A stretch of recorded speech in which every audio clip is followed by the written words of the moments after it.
Thank you. You're far too kind. Thank you. Thank you very much.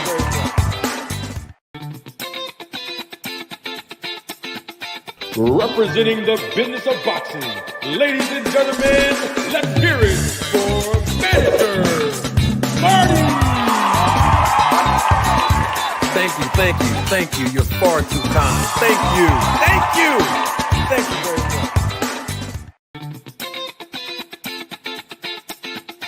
Representing the business of boxing, ladies and gentlemen, let's hear it for Mr. Marty.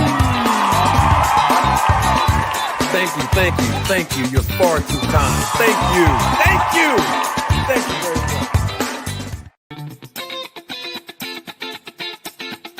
Representing the business of boxing, ladies and gentlemen, let's hear it for Mr. Marty. Thank you. You're far too kind. Thank you very much.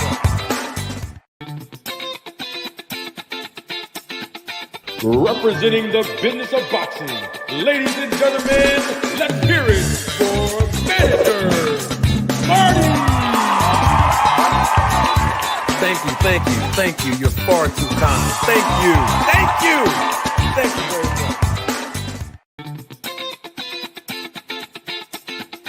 Representing the business of boxing, ladies and gentlemen, let's hear it for Mr. Marty. Thank you. You're far too kind. Thank you very much.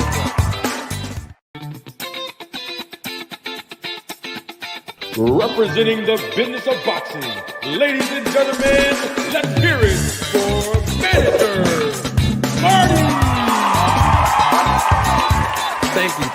Thank you. You're far too kind. Thank you very much.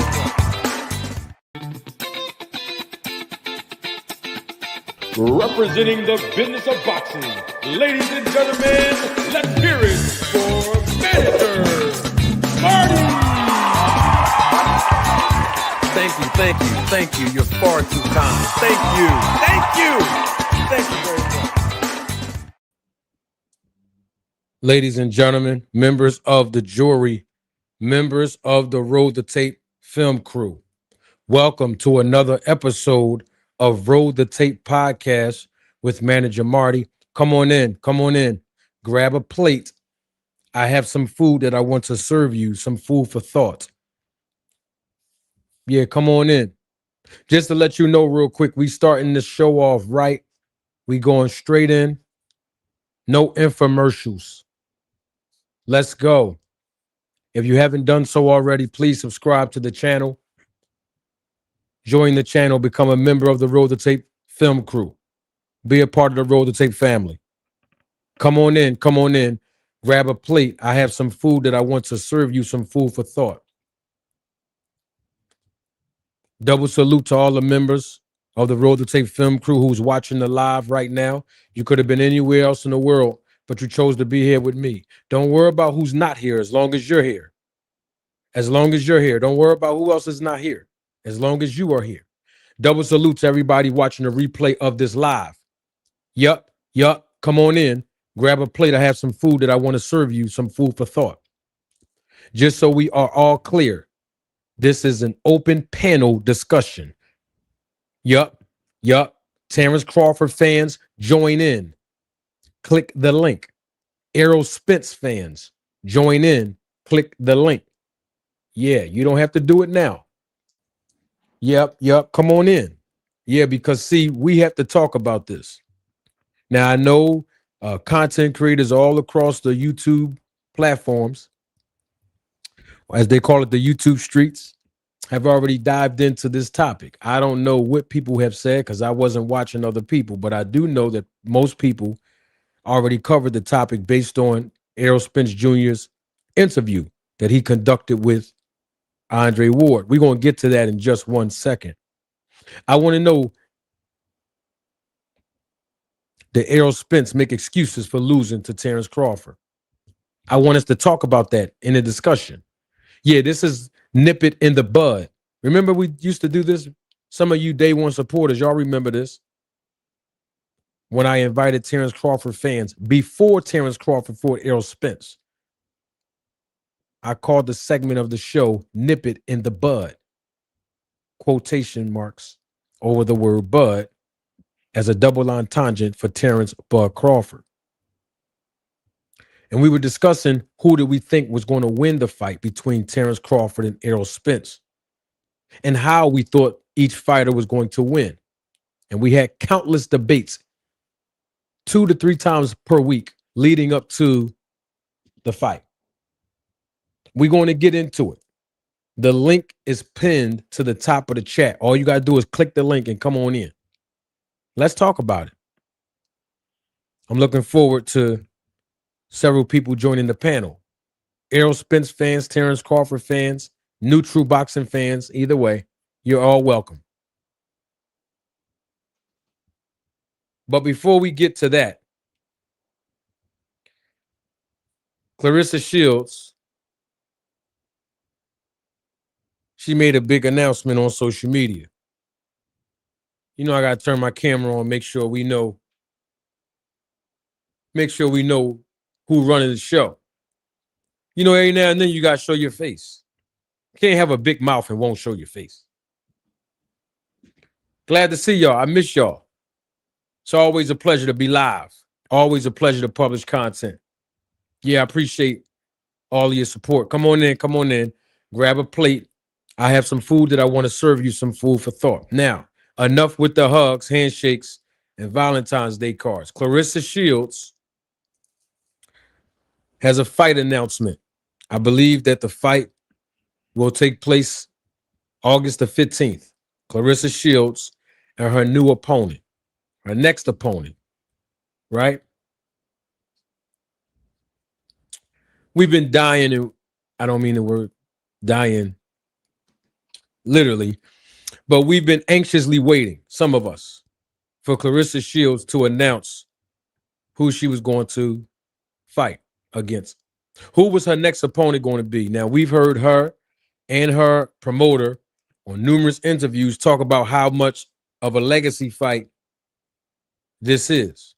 We didn't know who the opponent was going to be. We know now, though. We know who our opponent is now. Let me make sure that I run the credentials of her next opponent. Her next opponent name is Kay Scott. Kaye Scott. Scott. Let me give you some background on her amateur pedigree. And this is not to diminish the skill set of Kay Scott. This is not to denigrate her. This is not to downplay any accomplishments that, you know, she achieved in the sport of boxing. Okay, she is a middleweight champion, so we can't take nothing away from that. But I must tell you what her boxing resume looks like. Let's start with the amateurs, and this is very important because Claressa Shields goes out of her way, and even her married boyfriend Papoose, he goes out of his way to continuously remind everybody, including interviewers and even hosts on these podcasts, that Claressa Shields is a 2-time gold medalist. And so we know that her amateur boxing pedigree is spotless. But unfortunately for Kay Scott, she doesn't have the same testimony. Kay Scott's amateur boxing resume. She has 47 wins, 1 knockout, and 26 losses. And one of those losses have come by way of knockout. She also has a professional boxing record. She's already competed in a total of 6 professional fights, 5 wins and 1 loss. And she has not received a knockout win yet to date, nor has she lost by way of knockout or TKO. But the underlining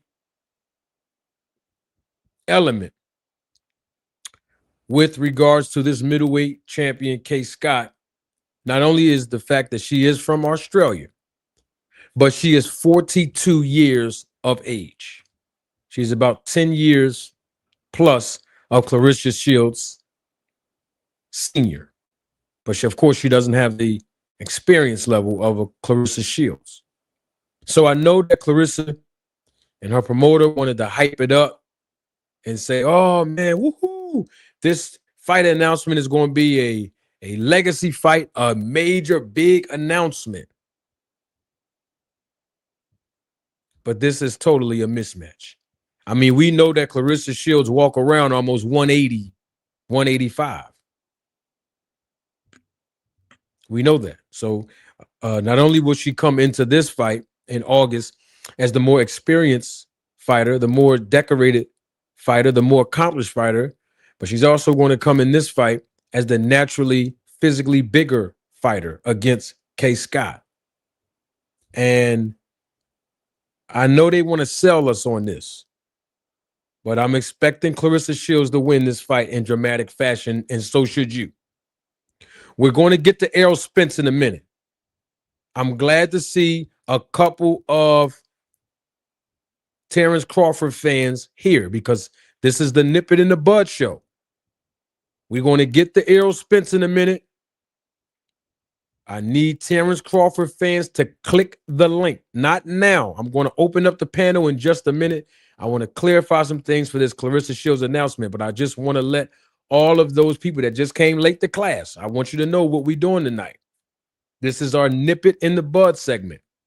I want to know, is Errol Spence making excuses for losing to Terrence Crawford in that recent interview that he has conducted with Andre Ward? We're going to get to that in a second. Now, back to Claressa Shields. I'm not trying to be smart. I'm not trying to be facetious. But I'm gonna keep it real with y'all. You know me. I keep it tall. I keep it all the way 100. If Claressa Shields win this fight, which she should win in dramatic fashion, I don't want to see her do no backflips in this ring. I don't want to see her talk about how much of a goat that she is. I don't want to see her celebrating like she just beat Layla Ali in her prime. I'm not being smart. I'm just telling you what I do not want to see. What I do want to know and want to see is Claressa Shields answer the $1 million question I've been asking her for the past 2 years. What did she call Victor Conti for and join Snack if she's the greatest woman of all time? That's all I'm saying. That's all I'm saying. Now, in this fight, Kay Scott in her last fight fought in Detroit, Michigan. Y'all remember when Tony Harrison fought on the undercard and he won in dramatic fashion by knockout? Y'all remember that? Some of y'all remember that. That was back in December of 2025. Okay. So I would assert and assume that this fight between her and Claressa is going to be in Michigan. I could be wrong. I don't know where it's going to be at. I mean, I can make a phone call or two and find out. That's easy. But the point that I'm making is her promoter has conducted an interview with Brian Custer. I'm going to break a little bit of this down, not tonight, but in a later segment, because there's a few things in there that I wanted to talk about. I did break down a few things before. Y'all remember that a couple weeks ago? Some of the things that her promoter said in that interview. I'm going to do an entire segment on that.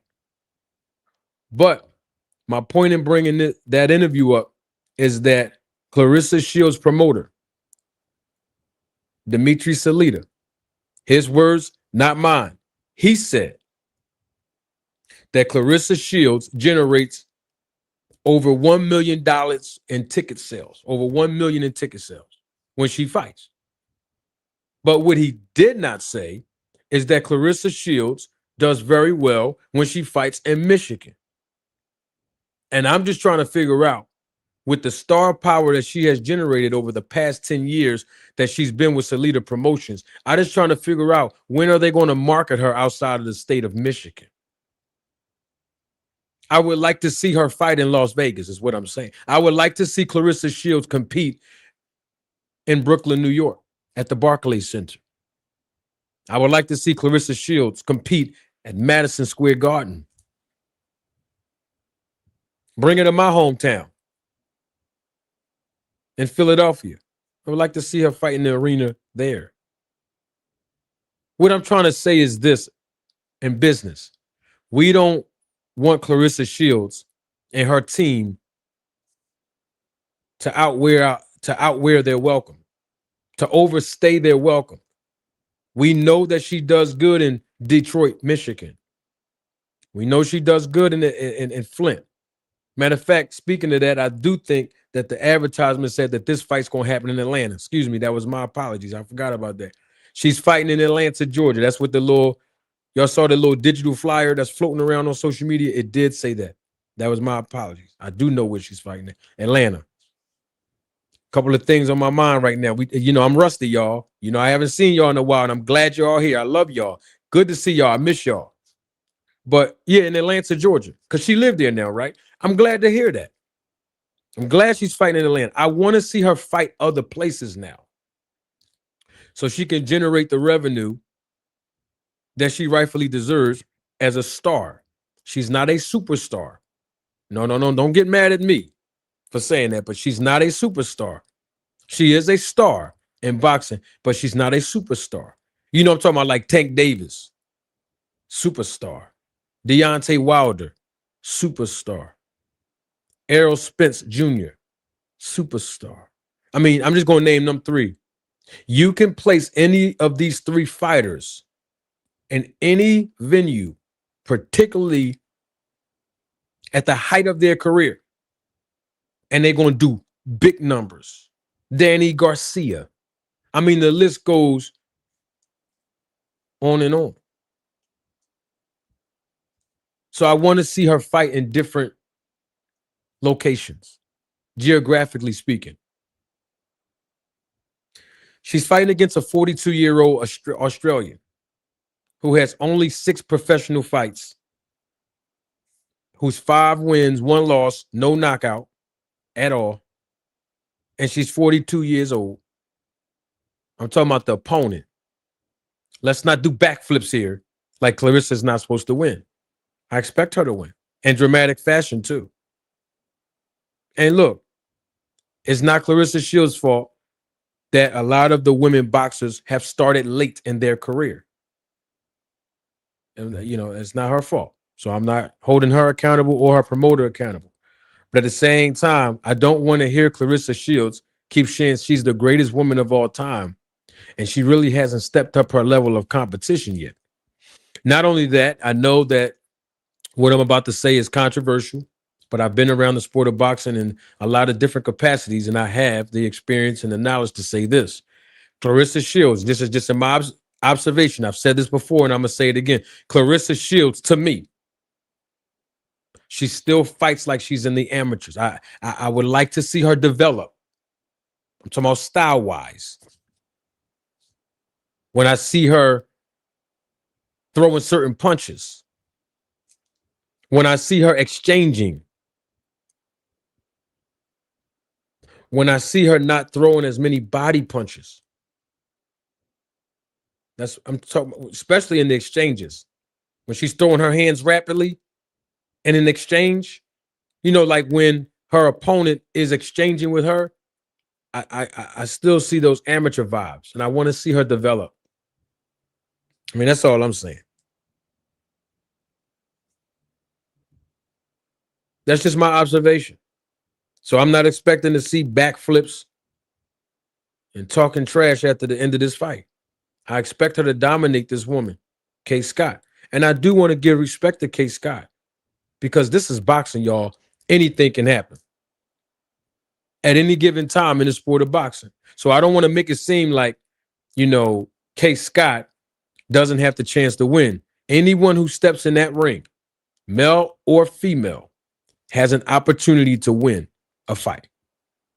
But at the same time, we ain't crazy and we ain't slow. Some of us. Well, I think I'm slow. But at the end of the day, I know what I'm looking at.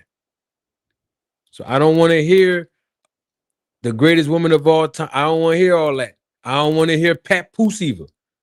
When she dominates this young, I want to say young lady, but this older woman, Shout out to Danielle Perkins because she did a good job, not in the Claressa fight. Her age showed up in that fight, but in the fight subsequently following the Claressa Shields fight, she became a world champion. So shout out to her as an older woman. You know, everybody don't get those opportunities, particularly in women's boxing as well.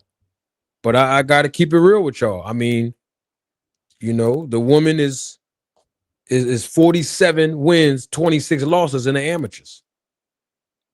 You know, and only have one knockout out of those 47 wins. I'm talking about Kay Scott. And she has 6 professional fights, 5 wins, 1 loss. And she has not scored a knockout yet, nor did she get knocked out. I'm talking about in the pros as a professional boxer. So I expect, you know, Claressa Shields and her experience level to dominate her. In fact, I just said this if y'all just joining us, but Kay Scott is a natural middleweight. You know, she weighed in at 157 pounds in her last fight back in December when she fought in Detroit, Michigan. We know Claressa Shields walk around 180, 185, or probably more than that. So, you know, I mean, she's the naturally bigger fighter, the more experienced fighter. So I do expect her to dominate in this fight. And I do want her to step up her level of competition as much as she can. You know, I'm just saying. And look, here's the great thing about the business of boxing. If she's able to score and generate a lot of revenue fighting undermatched opponents, this is the sport. This is the business. Never going to get mad at that because that's just how it is. You know, it's not a lot of competition in women's boxing, especially at the larger weight classes. So that's not a knock on Claressa. You know, but at the same time, you know, a lot of people be bragging in boxing. I'm talking about boxers. When I say a lot of people, they brag a lot and they want a lot of kudos. They want a lot of credit, you know, but at the same time, they downplay their opponents. I said this about Boots. I said this about Devin Haney. I've said it against Shakur Stevenson. I've spoke on this numerous of times where a lot of these professional boxers at the press conference, at the end of the weigh-in, they say this, the buildup of the fight. Oh, man, this person ain't on my level. I'm 10 times better than this person. They're not that good. Okay, so if you're going to say that, and maybe that might be true, then don't expect people to give you praise when you win. Because at the end of the day, you can't have it both ways. You can't say people are doubting you and hating on you and saying that you're going to lose, but you say that the opponent is not on your level. And then the fighter that says that go in the ring and dominate and show that the fighter wasn't on their level. And then get mad when some people don't give them credit. You can't have it both ways. So I always say, and I've said this to fighters that I've managed professionally in this business, don't put your opponent down. If you're not going to big them up, just don't say nothing to him or her about their skills, about their resume. Don't even bring it up. Try your best to build that opponent up, to galvanize the fans to buy a ticket. Because here's the truth. If I know that a movie just dropped and I saw the trailer and the trailer showed me that the beginning, the middle, and the end was going to look like this, it's no point in me paying $20 to go to the movie theater and watch this movie if I know the ending. To me, that's just how I look at it. Why would I buy a ticket when I know all of the major climatic parts in this movie? I know the plot, I know the climax, I know the ending. What's the point of me paying for it? You want to galvanize the boxing community, particularly the casuals, to convert them to hardcore fans. To say, look, I really don't know how this fight's going to go. I want to see how this fight's going to play out. I'm going to buy this on TV. I'm going to buy this on pay-per-view. Or I'm going to buy a ticket to go live to see this fight. Yeah. I'm going to go catch an airplane to go fly out to this fight. Yeah, that's what I'm going to do. Yep. I'm gonna stay in the hotel for that weekend too. I'm gonna put it all on the line. I really want to see how this fight's gonna play out. That's what you really want, particularly from the casuals. But if you talking about how much skills you have and that person hasn't accomplished this and they ain't do this and they whack and they're levels and levels and levels beneath you, then when you go announce another fight, they're not gonna want to see you fight. Why? They already know how it's going to end. No, bring some suspense to your game. I'm talking about the game of promoting fights. Double salute to my guy. He's one of my day one supporters, especially when this Terrence Crawford versus Errol Spence fight was being talked about every week, 2-3 times a week on this platform. Sin Ironheart, what's up, big dog? Always a pleasure to see you. Now, we all for Claressa Shields. We know she's fighting Kate Scott in August in Atlanta. Kate Scott, 47 wins, 26 losses in the amateurs. But her professional boxing career, she's 5 wins, 1 loss, no knockouts. She's 42 years old from Australia. What else do you need to know? Do we really have to do a breakdown and prediction of this fight? Absolutely not. But anything can happen in boxing because this is boxing and there are no guarantees in boxing. Now, enough with the hugs, handshakes, and Valentine's Day cards. Nip it in the bud. Some of you were here when I first started this segment 3 years ago, when I had Terrence Crawford fans come up to this platform and tell me, why do they think Terrence Crawford is going to defeat Errol Spence? And tell me in the audience, how is Terrence Crawford going to defeat Errol Spence? Well, Terrence Crawford did defeat Errol Spence. And before the fight and after the fight, I did the Nip It in the Bud segments and I did Truth Hurts segments, which is for Errol Spence fans. Y'all remember that? Some of you probably were not here, and that's okay. But the point I'm trying to generate and illustrate is this. I did that so that I can galvanize 2 fan bases that have 2 totally different perspectives on who was going to win, how they were going to win, and what the aftermath was going to be. And of course, I generated a lot of eyeballs and interest to this platform because of my controversial stand. I was the only YouTuber. I call myself an influencer, but I'm just going to say YouTuber, to include my counterparts. I was the only one that told all of you after the fight these 2 facts. Number 1, Terrence Crawford looked different in that fight, and Errol Spence looked different in that fight. Y'all remember that? I told y'all that 3 days after the fight. When all my counterparts, the other content creators, they came out within the next day or within 48 hours, and they gave you their perspective and their observation of the fight. And some of them even said, "We apologize, Terrence Crawford. We said you were going to lose to Errol Spence, and we were wrong. We're sorry." I let everybody shoot out their load. And what did the big dog do? I came in 3 days later after all the other content creators said what they wanted to say. And I told y'all these 2 things. Number 1, in my observation, Terrence Crawford looked different to me in that fight against Errol Spence, and Errol Spence looked different to me in that fight against Terrence Crawford. And then the second thing, which generated a lot of controversy and eyes on me on this platform, is the snack program works. 65% of the people that chose Terrence Crawford to win didn't even know what the snack was. They might have heard about Errol Spence's arch rival, Victor Conte. RIP to Victor Conte. But they didn't know the depth of the snack program. And there was an additional 75% of Errol Spence fans who also equally did not know what snack was. Well, let me tell you now, in the past 3 years, I have educated and entertained every last content creator in the boxing community. And now everyone knows that the snack program works. And time again, I was speaking on it over and over again.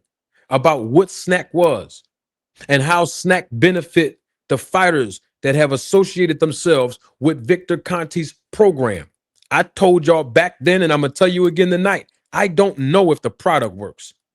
I know for sure that the program works. The snack program works. And we saw the snack program in full effect, not just in the Errol Spence fight with Terrence Crawford, but in the previous 2 fights leading up to it. Like we've seen the snack program work in other fights with other snack fighters. And I've already pointed them out. But the point that I'm making is it generated a lot of controversy. So I get it. But now Errol Spence Jr., as we all know at this point, he conducted an interview with Andre Ward. Some people already talked about this already. I know I'm late, but I start my own party. I don't jump on waves. I start my own party. Yeah. That's just how I do it. So we starting the party tonight. Nip it in the bud. I would like for some Terrence Crawford fans to click the link. Yeah, come on up. Come on up. I promise you I won't hold you long. This segment of our show is backed by popular demand. Let me add that. Click the link. Come on up. I want to know, was Errol Spence making excuses when he was in that interview with Andre Ward? The link is pinned to the top of the chat. If you're an Errol Spence fan, you can come up too. I just want to know. I want the audience to know. I want to know, did Errol Spence make excuses for losing to Terrence Crawford? It was a bad loss. In fact, not only that, but we haven't seen Errol Spence compete in a professional fight since that night. Since that night, he has not competed at all. That was literally 3 years ago. And come next month will be his first time, Errol Spence's first time competing in a professional bout, literally in 3 years. He has a new trainer, a new staff, new sparring partners, a renewed thought process. According to what he told Andre Ward, some of the things that became pitfalls for him and distractions for him in his career, he's let that go, including his alcoholism, including him basically not training properly.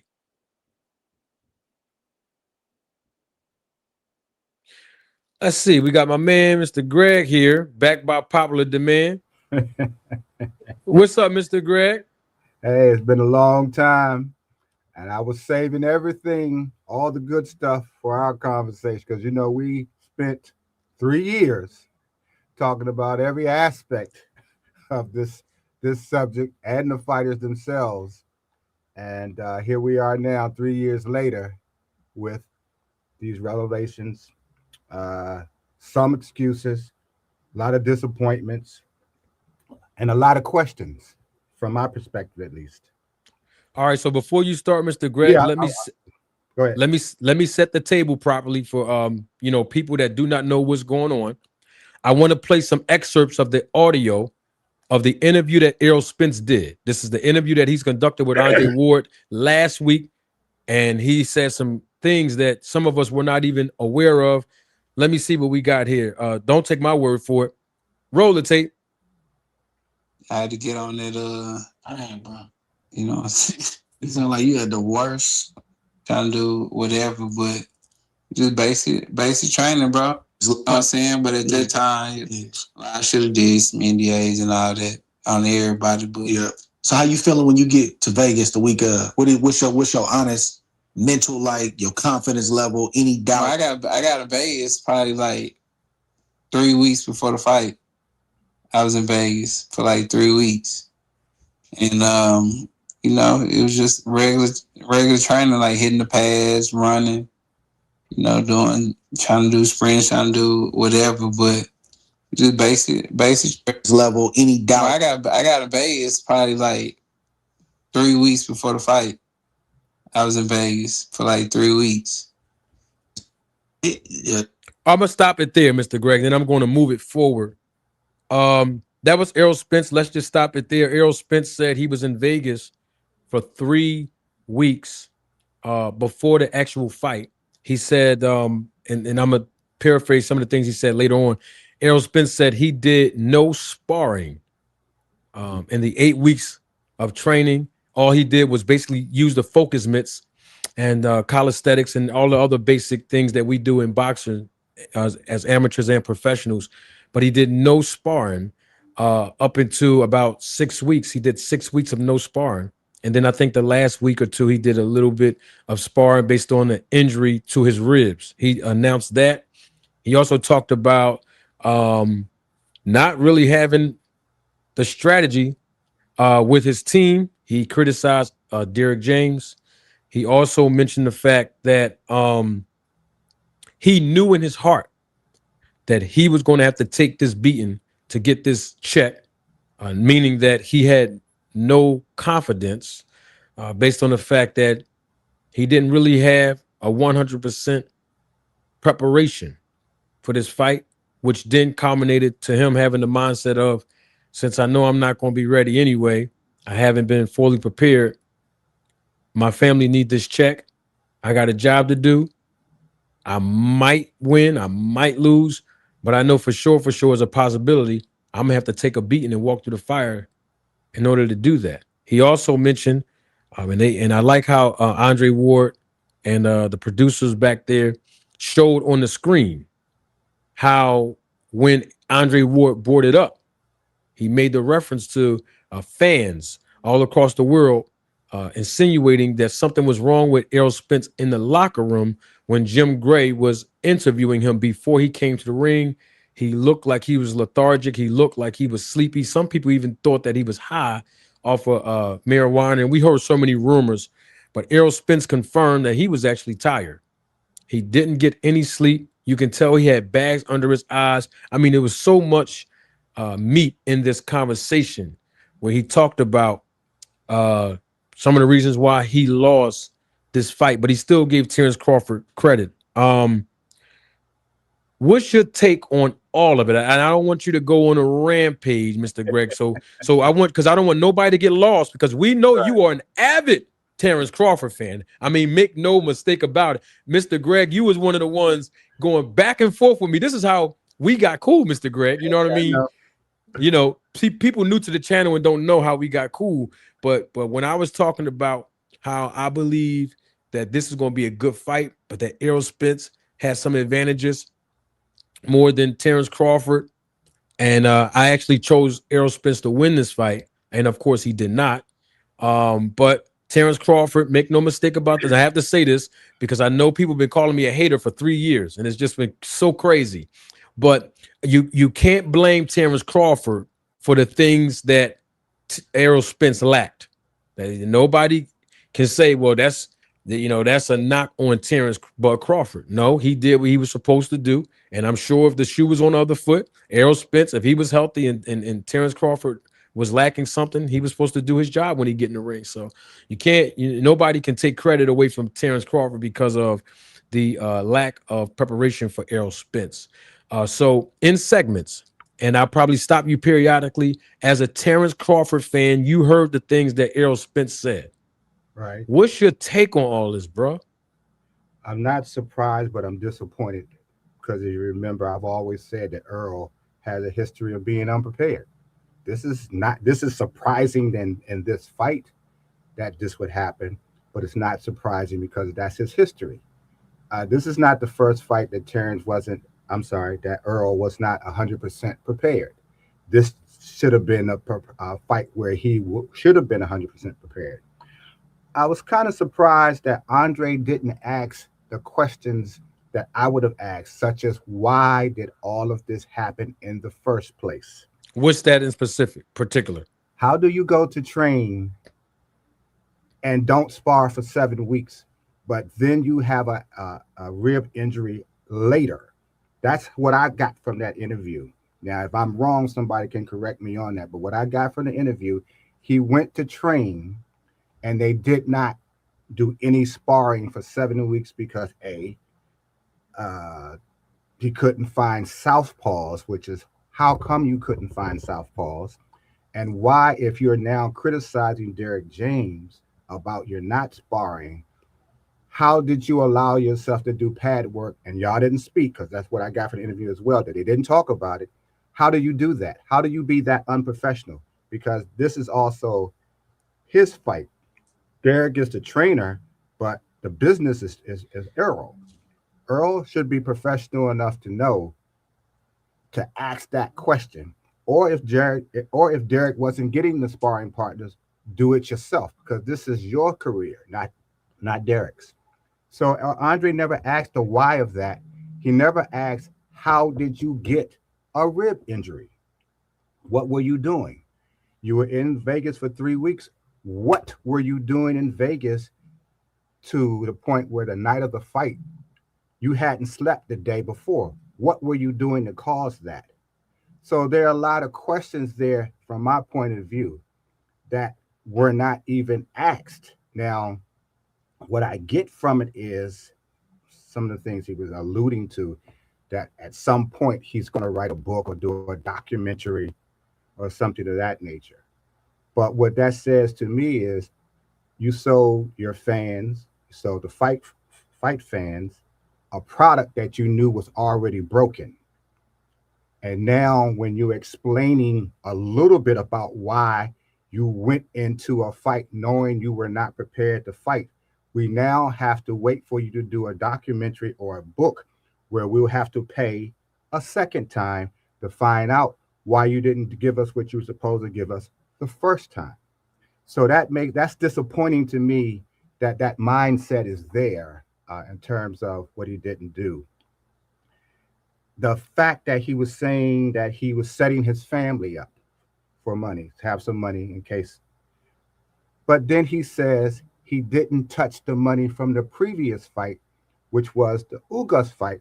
So they were already, in my opinion, set up. Yes, there would have been more money, but it wasn't like if he had to take in this fight that there was no money already, because he's already said, these are his words, that that money was already there to set up for his family.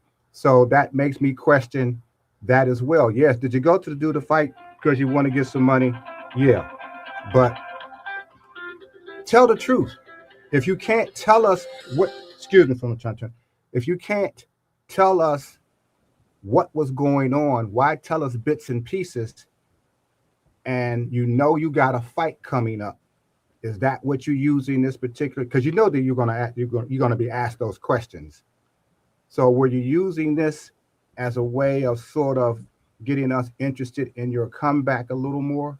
So you have to question those things. I don't know all that he's thinking because I can't say I'm inside his head, but I have my opinion and I based it on what he said, what I've seen him do, and how I feel about it. And I feel that, and I like I said, I want to go. Like I said, I want to go on a tangent. That he was disappointing to himself, to his family, to boxing, to his fans. Now, some people don't take it that way, and that's okay. Mhm. But when you sell yourself that way, when your fans love you, and Earl's fans love him, they love his homeliness. They love the fact they feel he's very honest, that he's real, all of those kinds of things. But then they find out that he knew going into a fight that he wasn't going to win because he wasn't prepared. They sometimes overlook Earl most of the time because he always won, even though they had been over the years hearing Earl being out drinking and driving and partying and so forth. But they love the fact that in spite of that, he could still come and win. And they loved that part about him. He was flawed, but he was still winning. Nobody seems to have checked him hard enough to say you need to stop this, because just because you're winning, that doesn't mean that you're prepared. You just, in my opinion, you're being lucky. That's what it's like running across the street when a car is coming and it just missed you. It's not because you're that good. The car just missed you this time, where you could, wait till the light turns green, so to speak. So I feel that's what we're getting from Earl, and it's disappointing that somebody who's so beloved that way, that he even allowed, because we was back and forth about Terrence Crawford and Victor Conte, and he was catching a whole bunch of heat from the Errol Spence fans, and still is, where we know one thing we do know, that we talked about the medical exemption. We know Earl had one for that fight because he said he did, because he took the shot for the rib injury. He said that. So, but we never talked. I was about to say that a few years back, and somehow we got cut off. I was about to say I suspected both of them probably had the medical exemption because of Terrence. What is it? Whatever the problem he has, and Earl with the rib injury. Well, one thing we know, we can suspect Terrence about Victor Conte and the snack program and so forth, but we do know that Earl had something in his system that was allowable only because he got the exemption, but it wouldn't have been had he not. And that was the shot had to be either a steroid, because he didn't say which one it was. He said it was a cortisone shot. Cortisone, He was very specific. So the point of the matter is, there's things that Earl did that no one said anything about, but it was alluded that Terrence was doing that, and that wasn't sort of fair. But I don't think everybody's going to be fair. They're going to have their opinion, and sometimes the opinions aren't fair. You're going to base it on how you feel. But that part is something that is true as well. So it was Earl who had something that was questionable, and we know he did, but there's only suspicions about Terrence. This also takes a little bit away from Terrence, in my opinion, because remember, he did say he didn't think this fight was even going to be that easy. So he came into the fight 100% prepared for the very best of Errol Spence.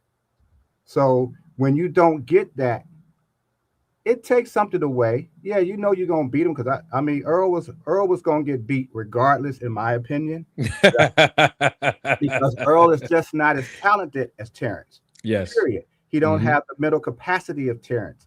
He's not as focused as Terrence, and it showed throughout his career. See, when Terrence prepares, he's 100%.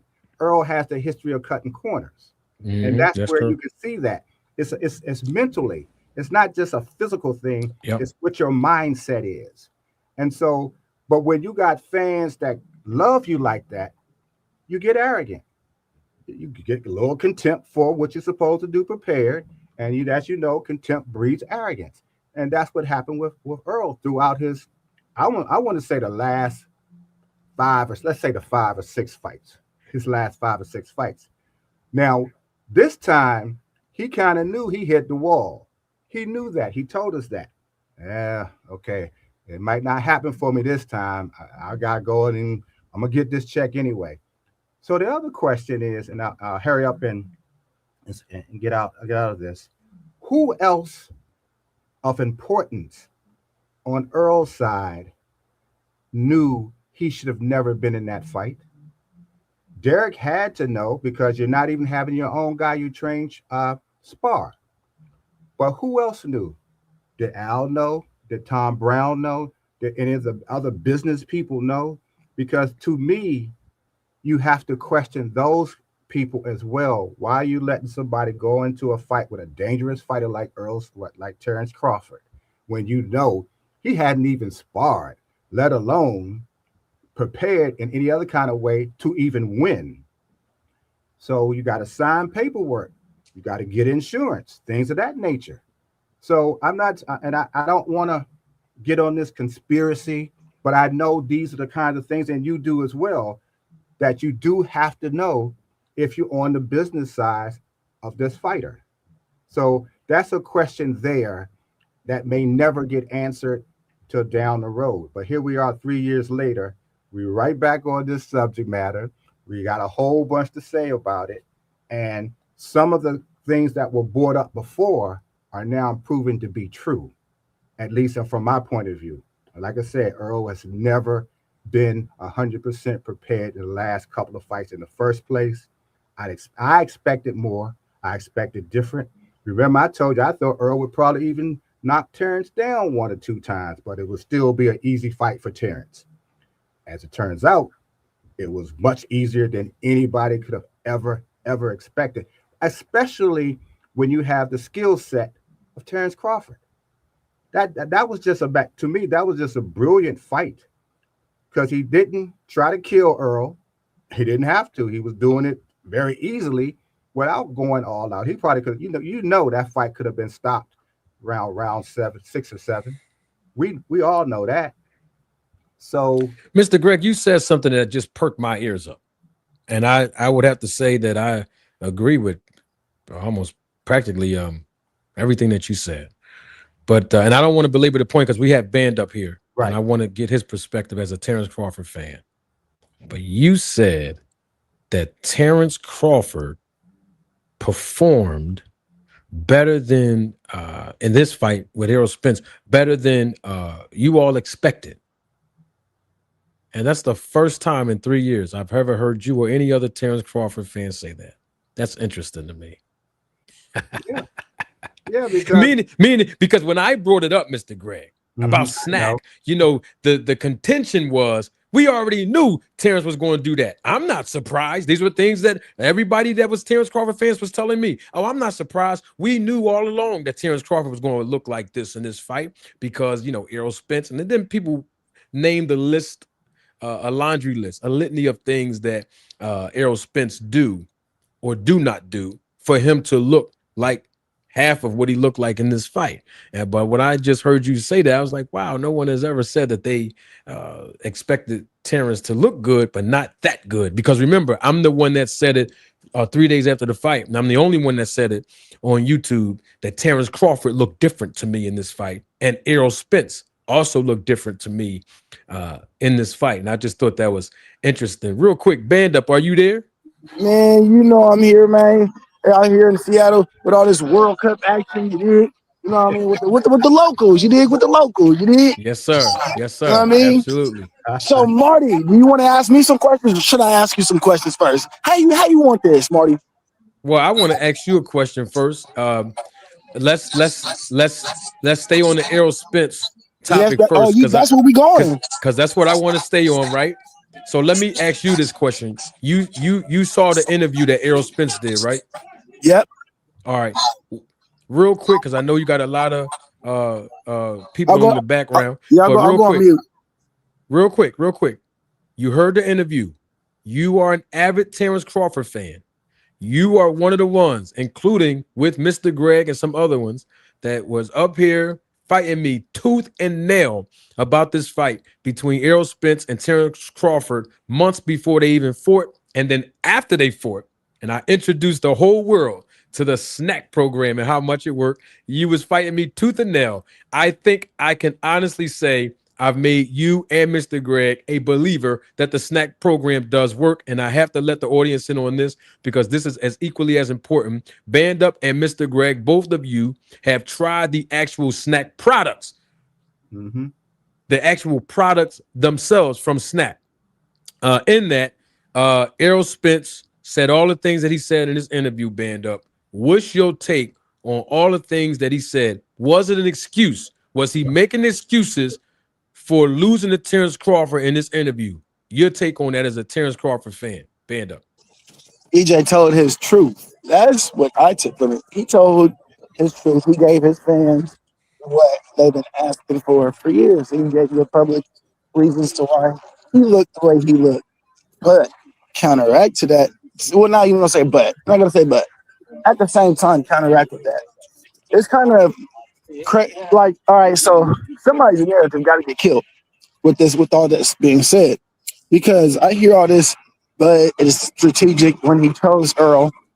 But the motherfucker didn't know. I don't think anybody knew what this nigga's rib injury was all about. Hold on, real quick. I'm going through a crowd.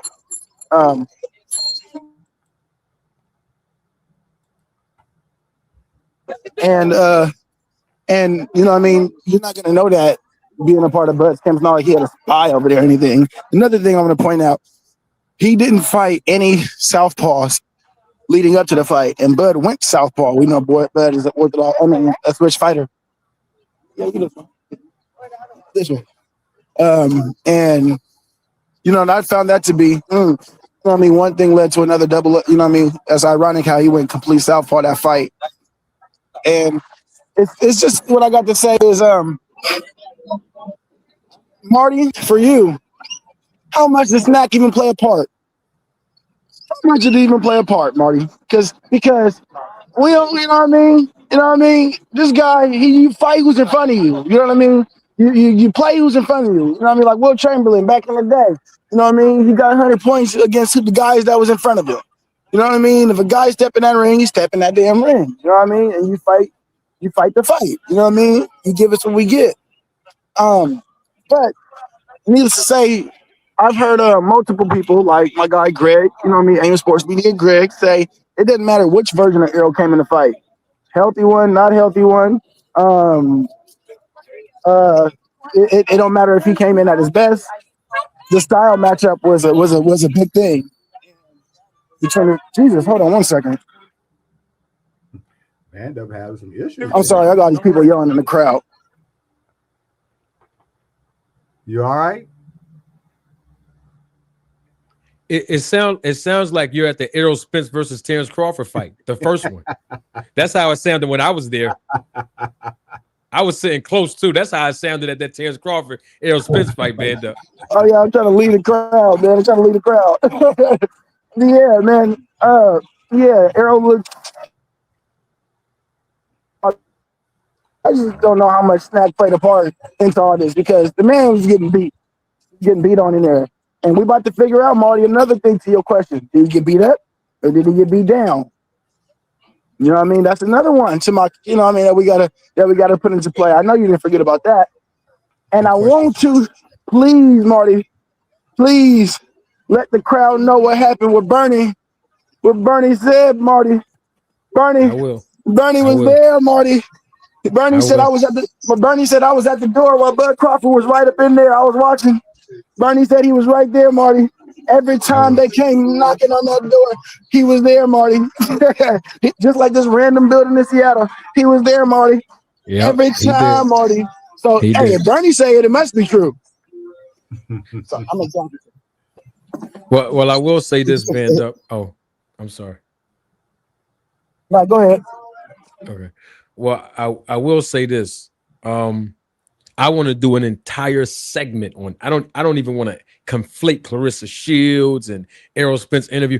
I want to do an entire segment on what you're talking about, Band Up, because no one knows what you're talking about. I'm not even going to let the cat out the bag. I'm going to say the next time we go live, I'm letting the audience know right now in advance, the next time we go live, we're going to talk about Terrence Crawford and the testing controversy, meaning the VADA testing controversy. We're going to talk about it. And that's what Band Up was referencing about Bernie the boxer. But I'm not going to make Bernie famous tonight. I got something for him next time. We're going to do a whole segment on that. But in any event, to answer Band Up's question, I'm going to start with the last one and then work my way. So I dealt with the Bernie the boxer situation. We're going to deal with that the next time we go live with VADA testing for Terrence Crawford. The second one is, did Errol Spence get beat up or did he get beat down? And that's a question that I always say. I always ask that question to a lot of fighters. I used to ask that question to fighters that I used to manage when they have taken some punishment, and moving forward, fighters that I didn't manage in my history professionally. But I actually introduced that concept to YouTube because fighters, professional boxers, fighters, they get beat up and they get beat down. And in this case, I would say for sure, Terrence Crawford won in dramatic fashion, and Errol Spence, he got beat up. You know, and physically, he got beat up. But after hearing Errol Spence himself in this interview, there is no suspicions. There is no rumor. There's no innuendo. Errol Spence got beat down psychologically. I mean, he said it basically unequivocally, right? So in that, when he steps into the ring next month against Tim Tszyu in Australia, we will then know that if that beatdown took effect. Now, in that, when I say he got beat down, let me be clear. Because if he looks better than he did, or if he looked like the Errol Spence of old, in this Tim Tszyu fight and he makes it competitive, and even if he wins, I think people will forget about him getting beat up. And I think that's what boxing is really all about. What have you done for me lately as a fan? You might look bad in a fight, but you might lose a fight. And I always told y'all this since I've been on YouTube. A fighter can lose a fight and still win a fan. And so if I keep saying Terrence, if Errol Spence do good in this fight, I think the whole mental aspect of him getting beat up, the time off would actually have been a benefit to him. That layoff would probably be a benefit to him opposed to it being a hindrance to him. The only reason I'm saying he got beat down, because I usually base it on how a fighter looks in their next fight. But because he had a 3-year layoff, that time may have helped him, but I know for sure that based on the words that I heard Errol Spence say in this interview, he believes himself that he got beat down. He knew he was going to take a beat up, before getting in that ring. But he talked about that mental journey that he had to go through and leaving some fake friends behind, some hanger-ons behind, working on not drinking, and all of those things that he said he had to work on. All those things are psychological. So we'll see whether or not he can put those words into practice. The words of, I'm better now. I'm more refreshed. I'm more rejuvenated. I have a new team. I'm ready now. I'm in the best shape mentally, spiritually, emotionally, physically. We will see when he fights Tim Tszyu. Now, it's not fair in one aspect of that to say if he doesn't look good, then he's not good at all. If he doesn't look good, he's no good. It's not fair because Tim Tszyu have been active in the last 3 years compared to Errol Spence not being active at all. So, I mean, there's never going to be a fair assessment when you take 3 years off in a layoff, right? Comparing it to the opponent. If the other opponent took a beating like he took from Terrence Crawford and took 3 years off, then maybe we can say, okay, both of these guys possibly are on the even playing field coming off of these long layoffs. But that's not the case. I mean, in the last 3 years, Tim Tszyu fought Sebastian Fundora twice. He's had about 4. I think he had about 4 fights so far in the past 3 years. So, it's hard to make that comparison when Errol Spence had 0 fights in the past 3 years. But I will say we will see in July next month whether or not he's able to utilize his new training regimens with a new trainer, Ronnie Shields. Let me ask you two this, and I know Band Up and Mr. Greg, I know y'all Terrence Crawford fans, but in this fight with Tim Tszyu, he has sparring sessions with Jamal Charlo, the much bigger, heavier Charlo out of the two twins, the brothers. He has a new trainer, Ronnie Shields, very, very decorated trainer. Mr. Greg, I know you can attest to this. We've been watching Ronnie Shields in the Corner of Fighters. I know I first saw him in the early 90s when I was a kid. When I was a kid in the early 90s, I recognized Ronnie Shields, but he's been around even in the 80s. So he has a lot of wisdom and experience in this game, professionally speaking.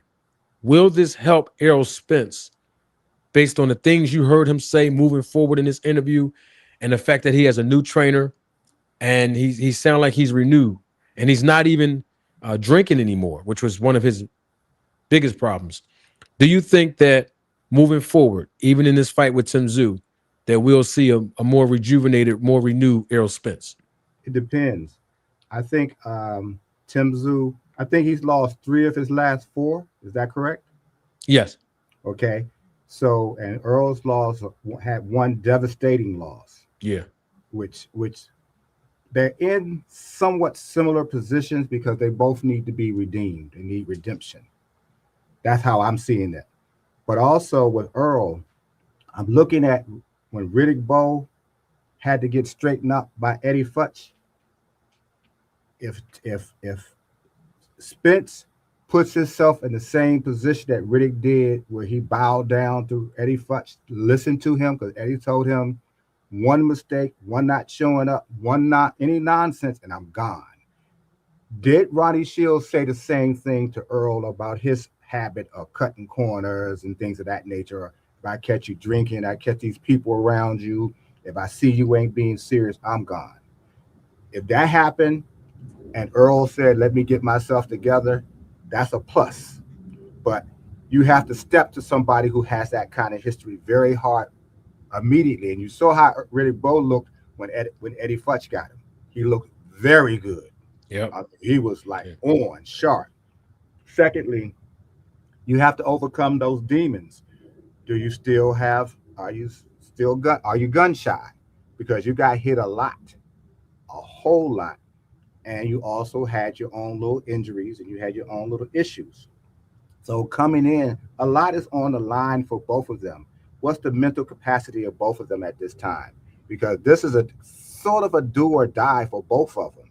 Somebody's going to elevate, somebody's going to fall.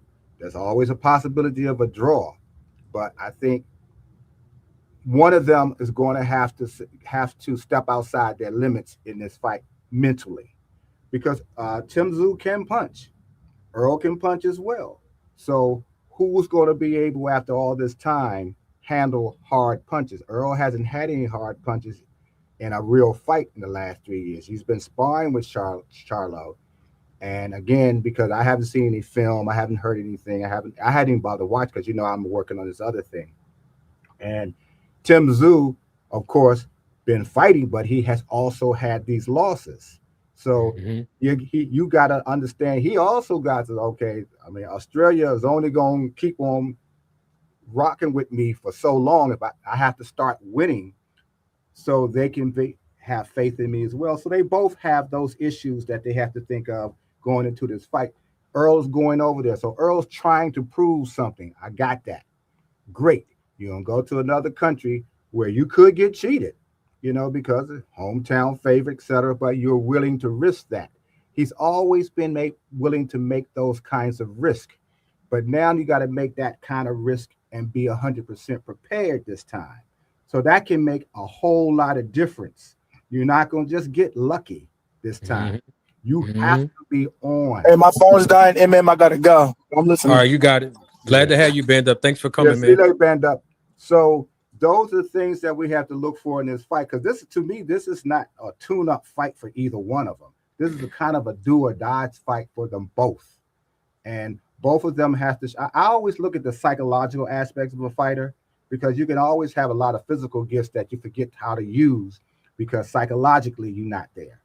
So how they are strong inside, are they willing to go through fire again and be prepared to go through the fire without the aspect of, well, as Earl has said before, I knew I was going to lose. Does Tim feel that way? How does Tim feel? Does Tim know what he has to do from what I have said? He may think something else. He may think those losses was just a fluke. I think you got something to prove as well to your fans, to your country. So this could be a great fight for them both. And I don't think if Tim had not had those losses, Earl would be fighting Tim Tszyu either. That's the other thing.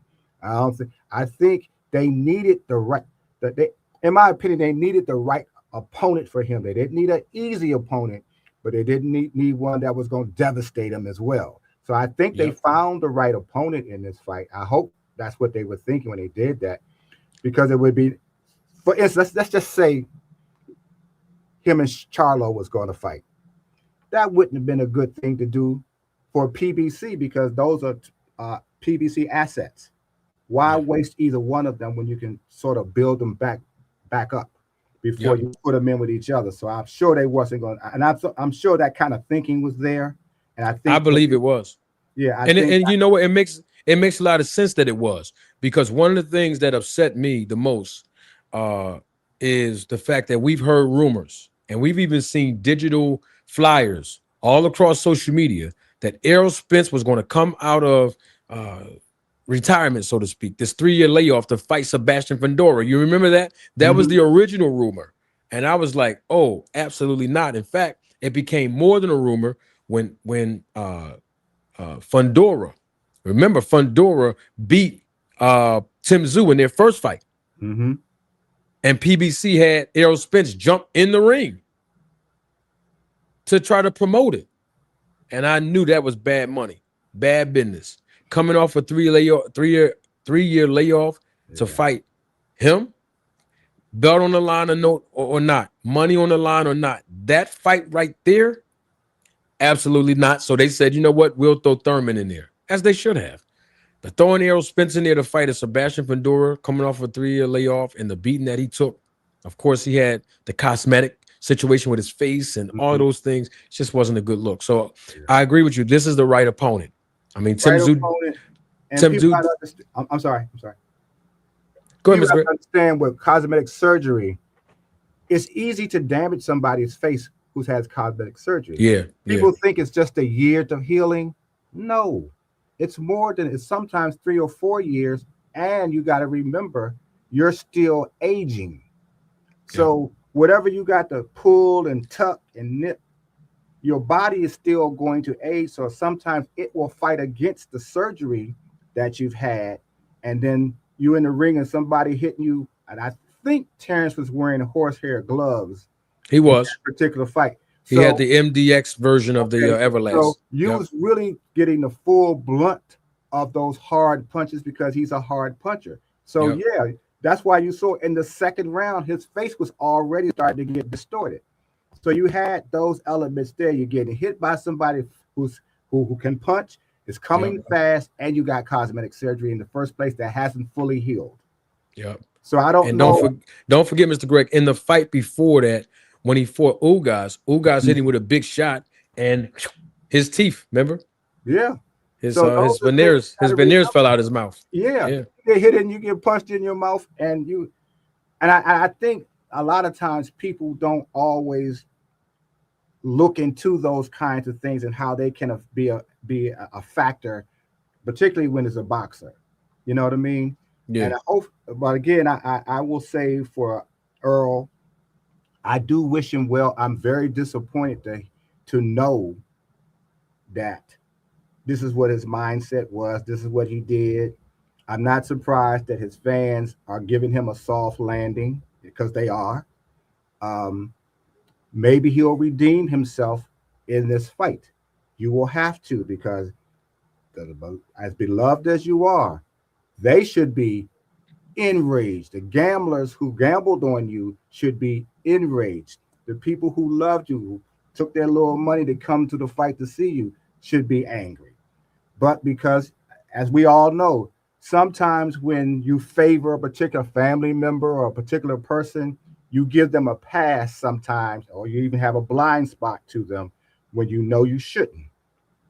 And I think if the blind spot had been pulled down earlier on Spence when he first started his carrying on a few fights back, that might have been a different fighter that we saw if people had, particularly if the people around him, because I suspect when he started getting those multi-million-dollar paydays, everybody became a yes man. Oh, go ahead, Earl. Go ahead, party. Yep. You know, come on, get the drinks. We're gonna buy the drinks for you. Go ahead and get the sports car. All of that kind of stuff. People will always bow down to you or cater to you because you got what they don't have.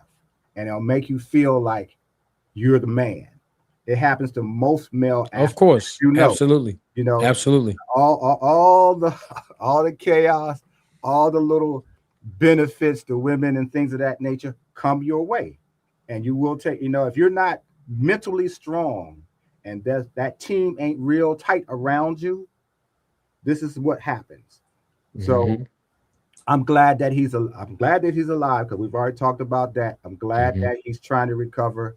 I'm sad that the way he presented this interview, however, wasn't 100%, in my opinion, fully honest. I think he should have put it, if you're going to talk about it entirely. I just was about to say that, Mr. Greg. Tell why you did all this stupid stuff, who was involved, name names, apologize, and then, okay, I might still be mad at you if I'm the fan or if I'm somebody who really was touched by it in a way that some people were, but at least you came out, even though it was late, because remember, even after the fight, let's run it back. But then you do an interview, you said you already knew you was going to lose. You're going to get beat up. So you was playing the 50, and you know what that is. You Yeah, of talk course. out both sides of your mouth. So Yeah. here we are now. Get ready to go and see this fight next month. I think it's 27th. I'm right out. Is that right date? July 18th or something around there. You I'm might be talking right. about in July. Yeah, in July. Yeah, So July 18th or 20 something. Yeah. we're I was coming gonna back. say the same thing, Mr. Yeah. Greg. And I was waiting for you to get finished because that's a good point. You know, I'm a type of guy like this. If you're gonna tell a story, don't leave no parts out. Tell the whole story. And some of you Mhm. even heard me say that before in other references, but I don't want to read it in the book. Right. Why would I I pay for it? Yeah, just like I told about Deontay Wilder when he kept saying, "Oh, Tyson Fury used PEDs or he did this and he cheated." You're gonna see my documentary. No, I don't want to see a documentary. Say it now. They asked you a question about it. You didn't want to talk about it. Nah, ain't no documentary. Say it because at the end of the day, you're trying to galvanize the fans to understand that you are sincere enough to say, "Look, basically y'all paid your hard-earned money and you was expecting for me to come into this fight a certain way, and that comes from being prepared, not looking sleepy in the dressing room Mhm. and bags under your eye, you know, unprofessionalism. So we have to call it out, you know, for what it is. And I just waited for you to get your piece out because you got to tell the whole story. Now I do appreciate the fact that he did have a level of transparency. Wasn't to I wanted to hear a little bit more, but a Yeah. level of transparency, you know, because he could have just not even spoke on it. Could have just said, "Well, look, yo, I'm gonna drop a documentary in a book, and I'm not going to speak on it at all.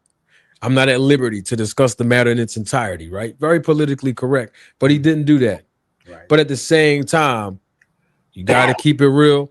Tell the whole story, right? And I agree with you. And I said this about Andre Ward on numerous of occasions, not asking follow-up questions, right? Andre Berto, he's another one. He just had Sugar Shane Mosley, and I don't want to bring him in it to conflate it, but I always make these references. When you have certain people on your platform, it's certain questions I'm expecting you to ask. Right. Andre Berto had Sugar Shane Mosley Sr. on his platform recently. He never asked him about Victor Conti and why he took performance enhancement drugs that were undetectable and winning against Oscar De La Hoya. He cheated Oscar De La Hoya. I mean, he admitted himself in a deposition. But I'm just at the same time, ask that question. But I You know talking why about Major Ortiz, aren't you? You mean not huh? not not not De La Hoya? Oh, you talking about Shane? Shane. I'm No, sorry. Shane Mosley. Yeah, Shane yeah, yeah. Mosley. I'm sorry. I'm But sorry. I have a feeling Mm-hmm. why Andre Berto didn't ask that question to him. I know. Because Andre Berto was with Victor Conti in 2012 when he tested positive for Mhm. nandrolone. Right. And so I'm saying all that to say, I just expect certain interviewers, when you have certain guests, ask them follow-up questions. You know, don't let them sit there on the seat and be comfortable. It's certain questions you just gotta ask them.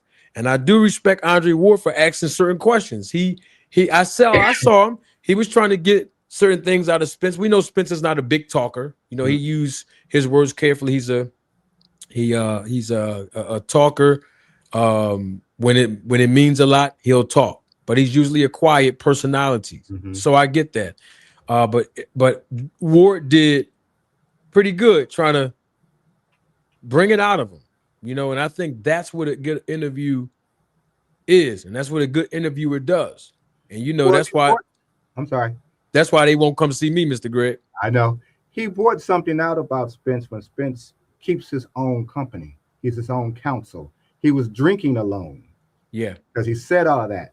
So when you have a person who's doing things like that, that's part of their personality. So a lot of times you don't know. I don't know how many times Spence was somewhere drinking by himself. And I don't know if anybody else knows as well, but he did say he goes off by himself. He does these things by himself because he keeps his own counsel. So, how much of that part of his personality affected him throughout his career and certainly leading up to this fight? I saw, and I didn't look at it, that these two guys that used to be on Showtime HBO were trying to interview Spence's trainer, um, Ronnie Shields Ronnie, or not Derek Ronnie James? Shields, um, Derek James. Derek James. To I guess they wanted to ask what was going on, because the first question you got to ask Derek James would be is, why wasn't your guy training for 7 weeks? Give us the whole story if you can, and if you Yep. can't, is there NDA involved here? Is there some legal matters here that you can't tell the whole story? And see, Mhm. those are the things that fans could understand. They may be annoyed by it, but at least they'd understand. Like if I did this and I said, well, I can't tell you everything because I have legal obligations that prevent me. You can be mad about it, but at least I done told you why I can't tell you everything. Well, it's twofold, Mr. Greg. Mm-hmm. And I've been speaking on the first fold for years now. The first fold is the interviewer. You see, a lot of these interviewers, they want to continue to have them as a guest, a recurring guest on the show for free to Yeah, give them content. So they're not going to ask them the questions that will make them think and be honest and transparent. They're not going to ask them. right. Then there's Gabe the was just saying, second, huh? one of the guy in the chat, Gabe, he was just saying something that, and I Yeah. understand And that.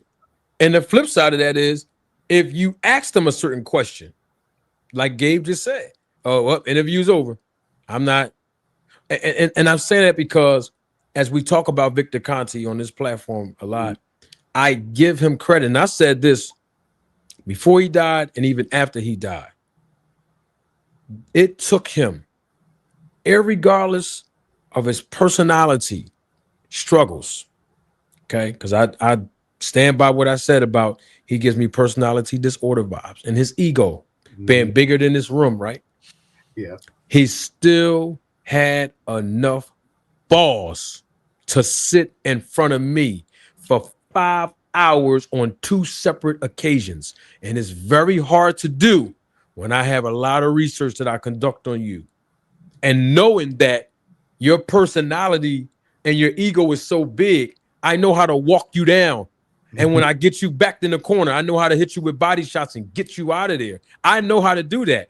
And so for that man to stand up under that, that took a lot of balls. And and you I remember, will always respect Victor Conti yeah, he for stayed. He sitting was up in the under me. chat watching you before he came up. You Yeah, he recall? studied me. Yeah, he was in it. So he looked and said, "I can take him." He looked, because look, he saw, and most people don't know this, but he saw a lot of videos, right? Some of them were sent by Rachel Donier, which was I was about unbeknownst to to me say at the that. time, Yeah. but he was watching. He learned my personality. He learned certain strategies. He learned how I have conversations. He learned me. And he said to himself, this young man don't know anything. Because remember, he tweeted me and told me, some people wasn't here, they don't know this, and said, you need to be taken to the school of Conti University, and Mm-hmm. I need to school you. And I'm not going to lie, Mr. Greg, you saw my tactic. You were here. I Yeah. played dumb. I played dumb. You know what? You're right. I don't know nothing. How about you come on my platform and educate me, educate my audience? I don't have an ego. My pride wasn't in the way because I knew if I can get him up here to educate all of you, I knew for sure that the truth was going to come out. But I have to use Conti's own words against him, Mr. Greg. He came up and he said it, his words, not mine. The only reason why I'm up here is because Rachel Donier convinced me. She convinced me to roll up my sleeves and get in the dirt. She put a battery in his back, Mr. Greg. I mean, I she remember how did it that. went. Yep, because she thought that I didn't know as much as I knew, but also everybody was trying to protect an image. And I knew that going in. What I didn't know, and you were here, Mr. Greg, when this happened, I didn't know that he was actually going to click the link that day because he emailed me on December 13th. Mm-hmm. And he told me straight up, December 13th, 2023, 2 weeks before he came up here, he said, I will not join your platform. I have absolutely no interest to stand in front of you and talk to you. He told me that. So he actually surprised me Yeah. when he came up in the chat a week before. Mr. Greg, you were here. And I was like, I don't think that's the real Victor Conti, you know? And it was really him. And then Right. a week later, he clicked that link. And I was like, wow, you know, but see, I was already prepared. I had 15 years of research ahead of the game. So it didn't matter what day he came, whether he caught me off guard or not. I was prepared. I was ready. You know what that goes to? Eddie Fuss used to say it's better to be prepared and never get the chance than get the chance and never prepared. Yep. And I was Yeah, I never prepared. forgot that. Yep. I didn't even know, Mr. Greg, real quick. I didn't even know I was that prepared. I didn't know because I immersed my life in all of these different aspects of performance enhancements and performance enhancement drugs in sports, but particularly in boxing. I didn't know that I was going to be that prepared. I You just didn't went know with you it. were gonna get the chance. I didn't know I was going to get the chance. You did the work. This is just like my girl Jab Queen when Bill Haney popped up on her. Mm-hmm. He prepared for him. He didn't know that, and he tried it twice. One time, last time I was on there, but her system went kind of crazy. But that's the thing that I tell people: whatever you're doing, because we talk about life, we talk about boxing. It's all about preparation, preparation, perspiration. You got to keep doing that because you don't never know what's going to happen. We were talking about something, as a matter of fact, that day that Victor came the first time when we were up on the panel. Yeah. And Yeah. he came on and you asked us step back so he can come on, so he can feel safe. Well, I did. That was just unexpected, but you was ready. And, was that's ready. the whole thing. That's the whole thing. You just have to be ready to do. Sometimes you have to do the unexpected and you have to be ready to do it. But everybody don't have that kind of mindset. And sometimes it's immaturity. Sometimes you've never been taught that way. You know, it could be a number of reasons why that's not the way that you think. But if you're going forward, just like with your show, if you remember, when I came on the show, I couldn't even my audio or something was wrong. So I was constantly trying to listen. I didn't know to just switch over to StreamYard at the time. Yeah. I remember that. But I kept on doing it anyway because I knew I was going to get it. And you have to be able to keep going and make the mistakes. You're gonna make the mistakes. People are gonna get mad at you and gonna talk about you and all that kind of stuff. When you create it, nip it in the bud. Nobody else was doing that. Nobody thought that far. And that's the other thing. Thinking outside the box, stepping outside your limits. Because I remember I told you I was going to talk about the business of boxing. I saw your channel, so let me sit down and listen what this man is doing. And that's how it came about. Let me just sit down. And it's been a wonderful 3 years. Yes, it has, Mr. Greg. We all had a meal together. We have. A lot of people don't know we linked up, Mr. Greg. We linked up. A lot of people don't know we linked up, Mr. Greg. So great time. Those are the things, and hopefully we'll get a chance to do it again. I'm still waiting for Lump to show up. By the way, 3 years. Yo, I talked to Lump too, and he told me, no, seriously, this is real. I talked to Lump recently, and I told him what you said. He told me he has absolutely no problem coming up here to see you, because I know y'all two owe each other a conversation straight up and down. And it's been 3 years now, Mr. Greg. It's been 3 years. So, you know, I'm coming live tomorrow. I just want everybody to know I'm going live. I don't have a specific time, probably around the same time, 6 or 7. A little short I want to do a breakdown of the Boots versus Xander Zayas fight for this Saturday. I'm going to open the panel up. We need people to tell me who's going to win, why, what strengths do Xander Zayas have, what strengths do Boots have, what weaknesses does Xander Zayas have, what weaknesses does Boots have. We are in for a treat, I believe, on Saturday. I don't think it's going to be an easy, you know, like, I'm just going to run through this guy. I don't think it's going to be that this Saturday. But I think we in for this is a good. This is what boxing has been missing. Right. You know, those competitive fights. You know, we don't want to see a Shakur versus a Tio type of fight every single fight that's on pay-per-view. I mean, at some point we got to get our money's worth, right? We don't want to keep seeing mismatches. And I'm not saying that fight was a mismatch. I actually expected Tio to be a little bit more competitive. Just like we expected Errol Spence to be a little bit more competitive. You know, we want, when there's two marquee names, especially when there's a title on the line or unification, yo, we want to see some more action. especially when you done seen those kind of fights. That's the thing. If you've never seen those kind of fights before, Yeah. like the trilogies and things like that, you don't have the feeling for it.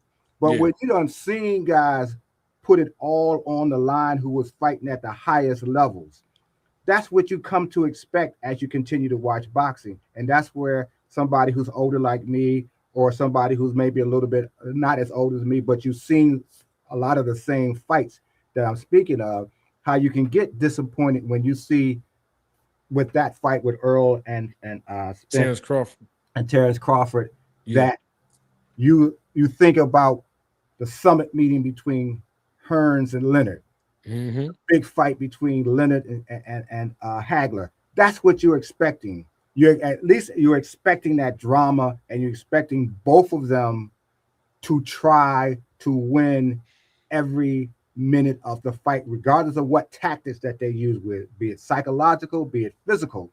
They are trying to get the edge every way that they can, inside and outside the ring. And when you don't get that, you're disappointed. But if you never saw it before in the first place, you don't really know what you're feeling. You might Yeah. be disappointed, but because you never saw it before, so you didn't know Man. what to expect. I expected, as I said before, I expected Earl to challenge the hell out of Terrence, and I Yeah. expected Terrence to raise his game, because that's what I expect. Yep. And I mean, we've seen these type of fights. Look, I mean, look at competitive fights. I'm gonna go all the way back, real quick, and I'm gonna let everybody go. Do Yeah. you remember when Marvelous Marvin Hagler for John the Beast Mugabe? Oh my God, Lord have mercy. That was the fight where Ray thought he could take him. Yes. I'm gonna tell you, man, that's one of the most brutal fights I've ever seen. Besides the Ali versus Frazier 3. I mean, man, them fights like that. I'm not saying everybody got to go into war every Right. single fight, because that's impossible, and it's bad business to go in war Oh, yeah, yeah. every single fight. And shout out to my guy, Hodge, the manager in the chat. You know that's Aaron H. Muhammad, Mr. Greg. My Oh, guy, what's that's going Aaron Muhammad. on, Muhammad? I haven't Yeah, seen. man. I see his Even icon though. I know who he you is. see it, he Yeah, even remembers that fight. I yeah. mean, look at the fight. Jermaine Taylor, Carl Froch, right? Jermaine Taylor, B Hop in the first fight. John Pascal, B Hop, first and second fight. More so the first fight. That was a little bit more competitive than the second. B Hop in the middle of the later rounds, he just took off. Um, man, Cotto against Mayweather. I know Mayweather was really dominating, but just look, those type of fights where it's like, okay, it's a seesaw battle. Okay, the guy that have more skills or the lady have more skills might be a little bit more advanced, but it's competitive. It's Right. entertaining. It's not Yeah. just look, Lamont Roach against Isak Cruz. Man, that was a good fight, man. Going back and forth. That was a You, you good remember fight. Morales versus Pacquiao? Pacquiao versus Barrera. I mean, Woo! Good fights. Marquez. That round robin. I mean, all All of the that. fights was great. And All I think and uh Marquez and Pacquiao, were they for 4 or 5 times? 4 times. What about Rafael Marquez Brother. and his brother Yes. Israel Vasquez? 4 They times. fought 4 times. Woo! Those are the type of fights, man. Every now and then, they don't have to be a war every time these guys get in there. But marquee names, Yeah, we and the need to see them fights. conversation. Remember what Shane said about when he fought De La Hoya, that they were gonna search each other's soul. Yep. That's the Yep. kind of stuff that That's the kind of guys don't those see. type of fights. Yeah, they don't see. They don't even understand that. Riddick Bowe, Holyfield, first fight. Mm-hmm. Now we know Bowe, he stopped eating all that sweet stuff and he came to fight. Bowe, that was by far, of course, we know his best performance, and he was on the decline after that. But I'm just saying, fights like that, man, we need to get back to those type of fights. And we expected Errol Spence and Terrence Crawford That's to what I be was that. expecting. We all Yes. expected that. You know what I mean? Because these two good fighters, man. I mean, the list can go on and on about. We can go We all the go way on back all the way. and be we're gonna have to pull out the DVDs. Yes, sir. Man, I mean, let me get one more. I want to think about one more. Name one more real quick, Mr. Greg. While I'm thinking, one more back and forth fight. It don't have to be old. It could be any genre. I'm seeing the fights. I can't see the names right now. I'm thinking about. I think it was Selden that he was getting beat into round 15. I think that was Selden. Bruce Seldon. I think that Oh, was I got one since you said all the way up. Meldrick Taylor from my hometown. versus Chavez. Lord have mercy. Mm-hmm. And I'm gonna be honest with you. I'm gonna keep it 100. I think this is just me talking. I believe that Chavez hands was wrapped because I saw the same thing happen with. I know you're gonna be surprised when I say I know. I believe the same thing. It was a carbon. If you go back, it's a carbon copy. Meldrick Taylor against Chavez. It was a carbon copy of Miguel Cotto and Margarito in the first fight. Oh, we're in agreement on that. We're in agreement on Carbon copy, Yeah. man. Carbon copy. Carbon copy, bro. But And when you don't have, and this is another thing, and we said it before, it's not just a fighter and a trainer, it's your seconds. Who should have been in that dressing room watching those hands being yep, wrapped? yep. Today's guys don't even remember that they should do that and are allowed to do that. Yep. That's how Trinidad got caught with B-Hop. Nazim Richardson caught Trinidad. Those old school trainers who learning those things. That's how they caught him. Lucky McKinnell's. He said one of my favorite fights in the chat. Shout out to Lucky McKinnell's. Diego Corrales. Yes. And Castillo. My God. Yo, that I'm gonna tell you, that fight happened 21 or 20. Was it 20 or 21 years ago? 05, I think. And the reason why I remember that so vividly, because that was the first time that I watched a referee do what one of my favorite referees of all time, Tony Weeks, did. He told Diego Corrales, if you spit that mouthpiece out again, I'm disqualifying you. You out of here. And I never heard a referee say that to a fighter in a live fight before. I had never seen a fighter do that many times. Well, that's true too. But that fight right there, and look, Diego got knocked down multiple times, and I said to myself, "Oh, this fight over. He done." And he got back up and got the job done and finished Castillo off. What a suggest fight, man! I guess the younger fans who are just watching boxing, maybe the last 5 or 6 years, they need to go all the way back to at least 20 years. I would say 20, just to acclimate themselves about when you hear older guys talking. This is what we're talking about. This is why we feel the way that we do. So they'll understand when they're looking at this generation of fighter, why at least I call most of them soft, why I say most of them have not improved. You see, they don't even fight 15 rounds again, so we don't need to go down that road again. But you don't have the brain trust. You don't have the Georgie Benton.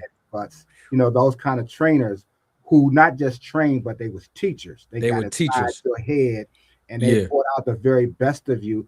Whatever talent that you had, they got every piece of it out of you in that ring, particularly when you was facing a crisis in the ring. Yep. And shout out to my guy, good friend of mine's, man. He's like uncle to me. My guy Jackie Greenlee in the live chat. Double salute to my guy Jackie. What's up, Unc? He mentioned Matthew Muhammad, man. A lot of these guys don't even know who he is. Matthew Saad Muhammad, yes. Matthew Saad Muhammad. A lot of these guys, you mentioned Georgie Benton. I know everybody give, Floyd Mayweather, credit for the shoulder roll, right? Really the Philly shell. And I know everybody in Michigan, because James Toney, he perfected that as well. They give Michigan guys the credit, for that. But we got to look at the Philly shell. Guys like Tim Witherspoon did it very well. I mean, I can go on and on about the list of fights that we've seen over. Yo, man, what about Larry Holmes? Man, a lot of people don't give Larry the credit that he deserved, man. And what happens is it comes down to what happened to boxing later: marketing, public relations. See, you can create an image of a guy that the fans will just attach themselves to. Oh And yeah. that didn't happen for Larry. And that was Yeah. unfortunate for him. Yeah. But Yeah. you look at a guy who didn't have a whole bunch of wins like Arturo Gotti, Whew. the fans Gotti. loved him. Yep. Loved They him. love Gotti, man. And that's something you can't really buy that. You got to have part of it in your personality, and then you got to have the machine around you Of course. to build that up, to make Of people course. grab. And that's what they did with, to some degree, that's what they were doing with Spence. If Spence had just been more cooperative, but again, I don't want to belabor that point anymore. Yeah. But once fans love you, like some, well, he's good. I like him. He all right. But there's some that they love. They love them. I don't care what they do. No matter what they do. Tank Davis, Lamont Roach. Good fight, man. Good. People love fight. Tank. They love Tank. No matter how much criticism he gets, how many screw ups he does, and he does screw up on his own as well. If they love you, and a lot of times they're gonna have a blind spot for you. At some time, they're gonna take the blinders off and keep as it just continues. But right now, they love him, and that's what it's all about in this game of professional sports. Where the fans love you, they're gonna buy your T-shirts, they're gonna buy your book, they're gonna come to your fights, they're gonna argue with other people for you. They're gonna do all those things because, as I said on a few other shows, well, I'm only on 2 other shows. When I go on, you know what they are. Gap Queen and 2 Cent and Dean. Yeah, well, long as it's not blue balls. Oops. Blueberry. Oops. Blue blood. Long as it ain't him. It's like, I'm just playing. It's all good. Like to try to pretend that emotion isn't part of this game. And it is. It definitely you is. attach yourself emotionally to the game. Absolutely. That's why you be watching the fight and you find yourself throwing and you act like you in the ring too.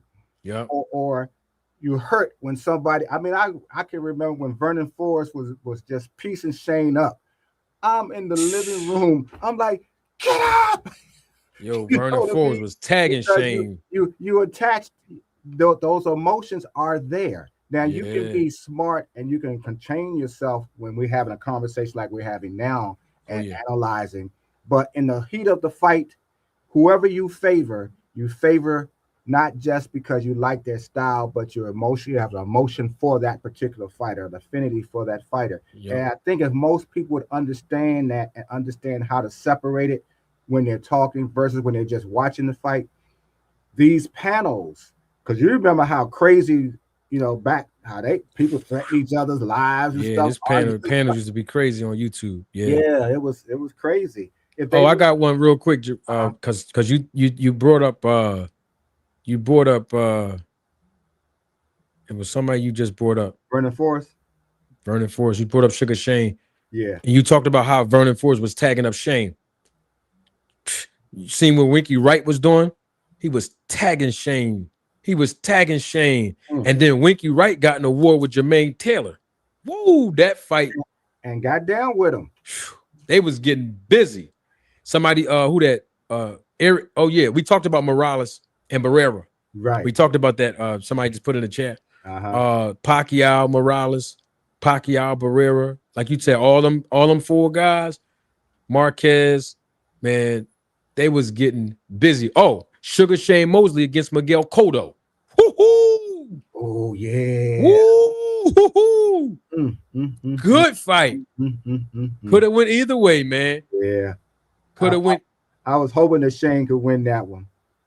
Could have went either way. They was getting it on, man. Fights were. This is when we used to go to the fights. I would go to Atlantic City, go to Vegas, particularly during the late 80s and 90s. When you was going to the fights all the time because the good fights were being put on constantly. Have you been to the Blue Horizon in Philly? That's where my man, Mr. Jackie. I never went to the Blue Horizon. I saw the fights on TV, but I never went personally. Yeah, Blue Horizon. But there was some great fights because there was Tuesday night fights, Friday night fights. I mean, we're missing so much because I think if the business of boxing, as you talk about, if it was just a little more fair to the fans, we would see a few more fights. Even at the secondary level, we would see good fights put on at places like, and I know a lot of those places probably aren't open anymore. Yeah, that's Small true too. venues where you could see. I mean, I see down here, there's a few small promoters putting on shows at the Yeah, casinos and things like that, or at the equestrian center. But as you know, financing is the key. You got to have money to put these fights on, which yeah. most people don't understand. Fights don't just Yep. magically appear because you can try to sell a ticket. You got to have finances in advance. You got to have sponsorships. You got to need TV. You need to know how to do that. And it's not a lot of experienced people like it used to be, because now you got social media, and you got some people trying. Like, you got Pro Box, and you have those kinds of venues, but it comes down to having the proper financing, as you know. Of course. Making sure you keep the fan base engaged where they want to see these fights, particularly you got to watch guys when they're coming up. Yeah. And how well they're being promoted. I mean, you got a whole bunch of guys that's coming up. You got the Camille Boltons. You have Shushu Carrington. You need to get Abdullah Mason. All of guys. You need to get people. The money people need to get behind them if you're going to be in this game. Don't wait till they have to struggle and then you can sign them and tie them up in a contract. Become partners with them so they can come up so we can watch, because we still like watching boxing. And everything has changed now, where we had a hub to go to. You had a TV, right? Now you got 35,000 streaming platforms, and it's boxing all over the place. You have so many different factions of promotion. It's a little bit saturated, you know what I mean? So it's hard and to follow one guy. Man now. Everybody all you gotta do is watch YouTube, and all of a sudden you listen to a YouTuber, and all of a sudden you know boxing. And I have to say this, and because I love controversy, 75 to 80% of the YouTubers in boxing don't know nothing about it, unfortunately. Somebody mentioned a good fight. Many Face Publishing, my guy. He's a day one supporter too. What's up? I ain't seen him in a while. Foreman. That's my guy. Yeah. He said Foreman Lau. And I'm gonna tell you, Foreman lost that. Man, Foreman lost that thing, baby. Foreman lost that. Foreman lost that, man. Man, these are some really good fights. But I think it goes back to what you said. A lot of the younger generations. And when I say younger, I'm including Errol Spence. I'm including Terrence Crawford, right? And my era, they don't have the trainers of old. Me and you talked about this before. The trainers of old, they taught you. This is why I'm telling you to do this. This is how. So, of course, when they get in a crisis, look at those older fighters from back in the day. They knew how to handle themselves when it was time to bite down on that mouthpiece and get in that fire. Whereas though nowadays, over the past, I want to say at least 20, 25 years, you got the trainers more recently than before. They're just coaches from the amateurs, and they haven't even evolved. And so now when you see our local gyms, and I'm not talking about in Philly, I'm just saying all over the country and the United States, you have these coaches who haven't evolved from the amateurs. And what they do is they put the towel over their shoulder and say, go jump rope for 3 rounds. All right, now go hit the heavy bag. Now, mind you, Mr. Greg, while they're saying that, some of them on the phone.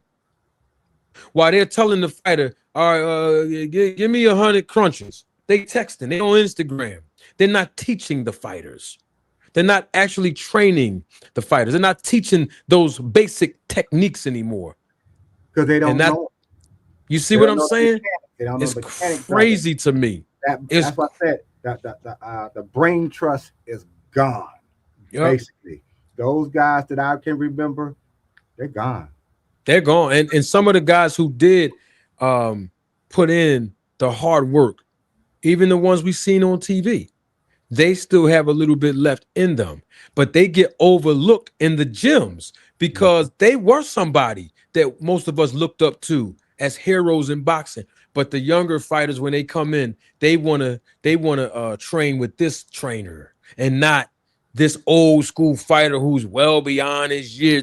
Because he has the wealth of knowledge, right? He's gonna make you do some work. Yeah. See, they don't want to go to him. They want to go to the guy that make you look pretty on the focus mitts. Like Uh-huh. this is what boxing is really all about. Be on Instagram. And yeah, we're gonna put you on the gram. Mm-hmm. Man, And when the that's what it is today. And it's not just boxing. oh You'll yeah, see that. You'll see the brain trust of any kind of craft. You Mhm. name it, I can tell you from the various things I've done in life how badly it's gotten. You look at let's look at dance. You don't see any great dancers anymore. The choreographers are gone. The trainers are gone. They've died. They don't understand how when AIDS hit this country, how it devastated the creative community. So what I saw back in theater and literature and fashion and art, you don't even know if you're in your 30s that it even existed because all you see is what it is today. You don't see what was so much better, was so much grander yeah, that I saw. So that's Yeah. what you're learning from. So you don't have a point of reference like, say, somebody my age would have. They talk about Michael Jackson, but think about who his real influences were besides Jackie Wilson and James Brown. oh yeah, Astaire, hmm Fred Astaire, those guys. The names now, because there's one particular choreographer who was an actor, and I can't think of his name. I hope somebody can pick up what I'm. Is not Gregory Hines, was it? Not Hines. He was white. He made the movie All That Jazz. They made it about him. There's a movie called All That Jazz. He was Probably playing. before my time. No, it's not before your time. All That Jazz. Okay. Yeah, but what I'm saying is, all of those great dancers influenced Michael Jackson, Yeah, particularly as he grew as an artist, because he was smart enough to know. And I'm just using this as an example to look back you gotta look back. and Gotta look back. let me develop more from these great artists. Yeah, You look at fashion, same thing in fashion. I mean, I was in the fashion business for a minute, and so I saw a lot of those designers who were coming up. I looked at, say, Christian Dior, who birthed Yves Saint Laurent. Iron was sharpening iron. No matter what genre we go into, there was somebody before you, and somebody brought a new talent to the world as well. You look at when Ray was boxing. Remember, Roy Jones used to be in Ray Leonard's camp. Mm-hmm. You remember Pernell Whitaker used to have Mayweather in his camp. So iron was still sharpening iron. So where's that at now today? Mm-hmm. What I'm saying, you don't have those kinds of things that's happening anymore because everybody now, I don't need that. I just need a YouTube page, or Instagram page, et cetera, et cetera. And as long as I get a lot of likes and clicks, and we'll fight once a year, and my manager will get me the biggest amount of money because we're going to keep marketing me as being the face of boxing, so to speak. This is what we now get, and it's unfortunate. So when they say we shouldn't be saying anything, that we're complaining, we're not complaining. We're just telling the obvious. It's not what it's supposed to be. And some of these guys could I think a guy like Devin, Keyshawn, Shakur, those are the guys.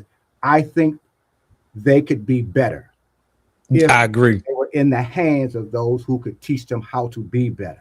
Totally agree. Now, look, in that point, my guy, Jackie, he said something great. It's on the screen. He said today's fighters, they don't go to camp for 8 weeks like Marvin Hagler and them used to do.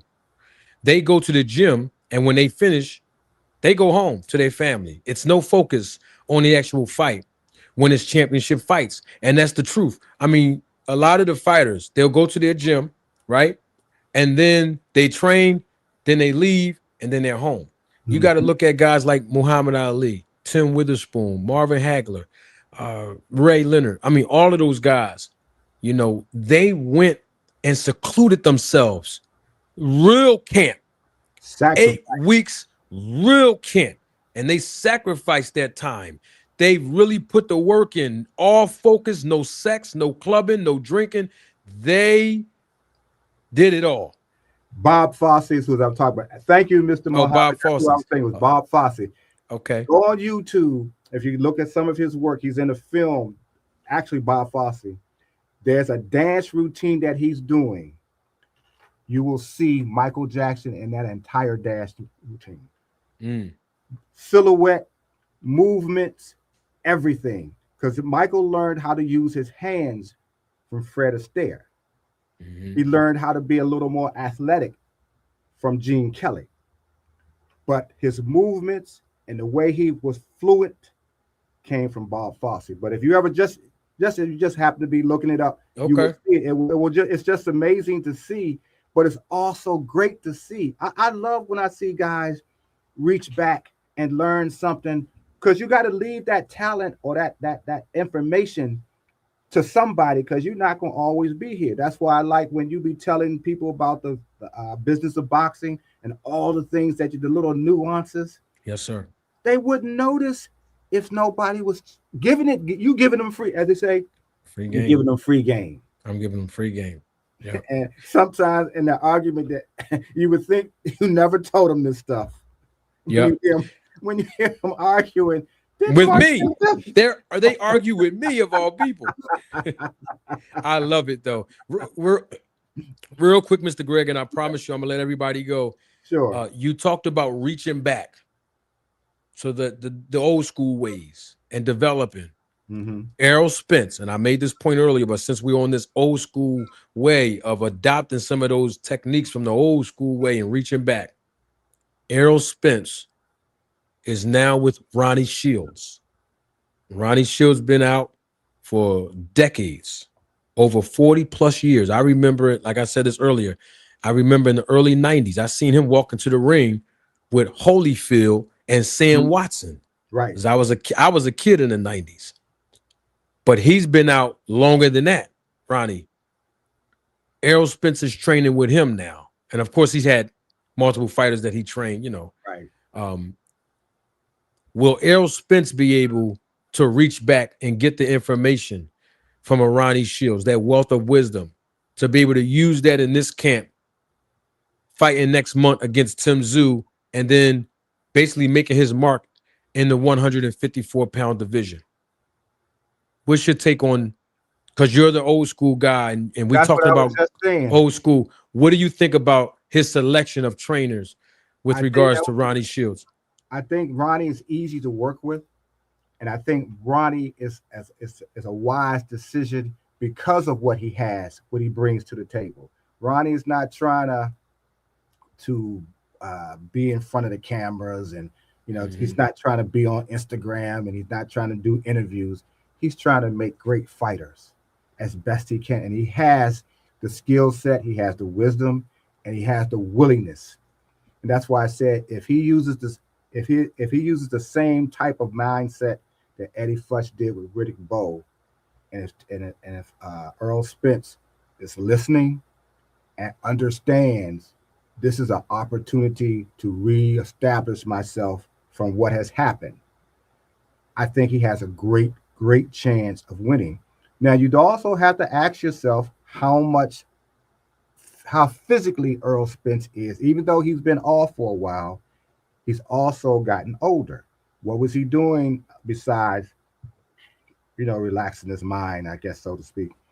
Was he trying to heal his body? Was he trying to strengthen his body to the degree that he can? Because he's still 3 years older. Yeah. Coming off a whole bunch of accidents, Mm-hmm. a whole bunch of drinking and partying and abuse. You got a real terrible surgeries. You had surgeries. So you're never going to be 100% ever. It's just like a cut. That cut will only heal 99%. If it gets hit again, it'll open faster because that 1% is what you've lost. Yeah. The same thing with your body. The same thing with with your skill set. How you going to respond to really being punched when somebody's really trying to punch you, when somebody's trying to muscle you, elbow you, hurt you in any kind of way? How do you respond to that? Are you strong enough to understand, no, I'm going to do the same thing to you, or are you going to shell up? So I'm hoping they find that out in the gym first to get a good idea of how he's going to respond to any kind of crisis, any kind of pain, any kind of unexpected punches. I hope they find that out right there. And if that fight is still going forward, they either have a good game plan, or Ronnie is pretty much convinced that he's rejuvenated this man enough for this particular fight. Doesn't mean the next fight, something could go wrong again, because that's happened before with fighters. But right now, we can only focus on what's in front of us, and that's getting back in the ring, putting the past behind you. Understand there's going to be a whole bunch of criticism from the past.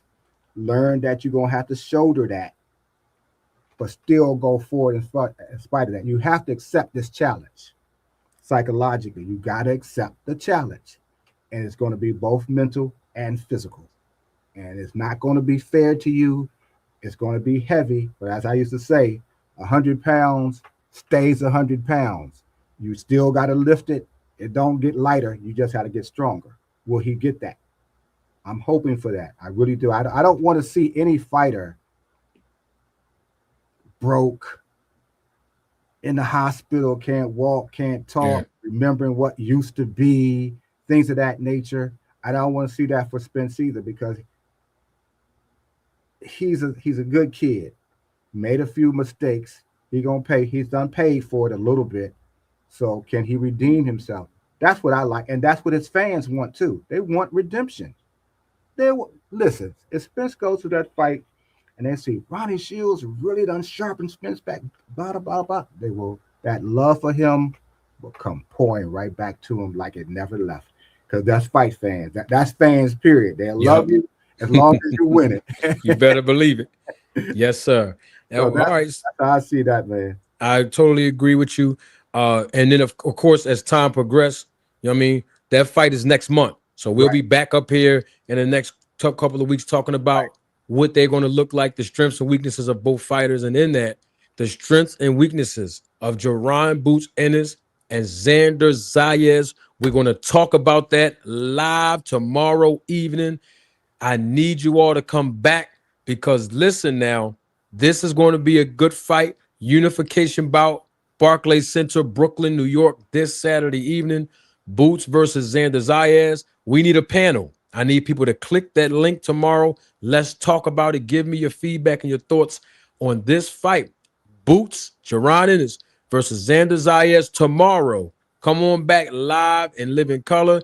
Mr. Greg, it is always an honor and a privilege for you to come all the way up here. I'm going to do something that I always do to my guests. No, go ahead. I'm going to give you 30. I'm going to give you 30. Okay, I was going to ask you to, I'll have to call you, because I'm trying to set my place up like a studio, because I told you I was going to do.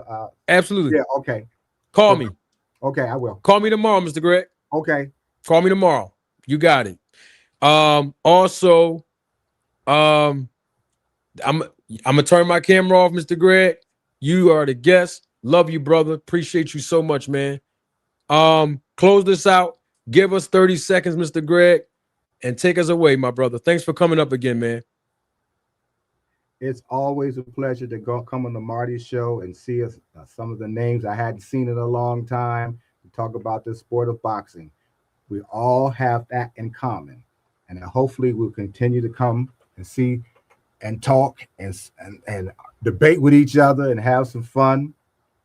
But I'm looking forward. I'm sure a lot of you all are looking forward to this Boots fight. I don't think it's going to be an easy fight. I hope he's tested, because I like to see fighters challenged so you can get the very best out of them, so you can be excited about it. And hopefully that's what we'll get. So definitely come back tomorrow. I'll try to get back tomorrow. As I was telling Marty, anybody who kind of knows what I was doing, I'm trying to put together podcasts on Men's Closet. So hopefully, Marty's gave me the opportunity to tell you that. That's what I've been working on. I'm learning the hard way. I have a lot more respect for people who do podcasts now, because I thought it was easier than it actually is. I haven't got started yet, because I have to learn how to film and light and all the other kind of stuff. But as far as the fighting is concerned, they already know how to do that most of the way. We just got to learn how to be good fans, and they got to learn how to be good fighters so we can enjoy each other. So I will say, come back tomorrow, everyone. Hit the like button for Marty. Hit the Cash App. do all the things you need to do, but come back so we can enjoy each other and fellowship in this game of boxing. You know, I'm going to say good night. I'm sure Marty has one more thing to say. If not, I'm going to say good night, and I got to get to work. And I'll say good night to you all, and y'all be good out there, okay? All right, good night.